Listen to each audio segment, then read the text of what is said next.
ঘুরে দেবেন।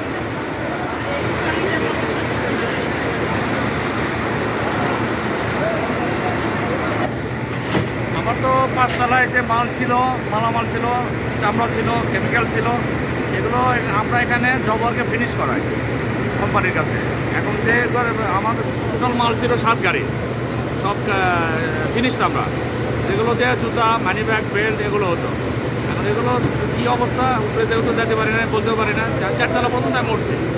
আর আপনি যেহেতু 5তলায় উঠছেন, এটা আপনি একটু লক্ষ্য করে দেখেন। আমার মানে সব কিছু মনে হয় শেষ হয়ে গেছে ভাই।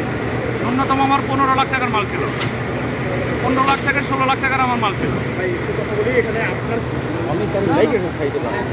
15-16 লাখ। ফিনিক্স লেদার কমপ্লেক্স, আমার অফিস 3rd ফ্লোরে। আমার নাম মেনামু, প্রোপাইটর এ স্কোয়ার ট্রেডিং কর্পোরেশন। এখানে ভ্যারাইটিস প্রতিষ্ঠান আছে, কিছু আছে পাঞ্জাবি, 5তলায় যে আগুন লেগেছে ওখানে পাঞ্জাবি আছে, কেমিক্যাল আছে, জুতা আছে, মানে ভ্যারাইটিস। আর আমারটা হচ্ছে 4তলায়, 3তলায়, আমারটা 3তলায় নারী কমপ্লেক্স। দেড়টার সময়, অলমোস্ট 1:30, জুমার নামাজের পরপরই লাগে। ওটা একজন সঙ্গে সঙ্গে এসেছে, একটা গাড়ি সঙ্গে সঙ্গে এসেছে। কি পরিমাণ ক্ষতি হতে পারে আপনি মনে করেন?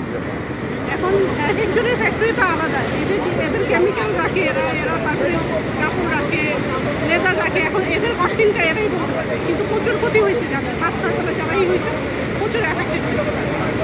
আমার নাম মৌ।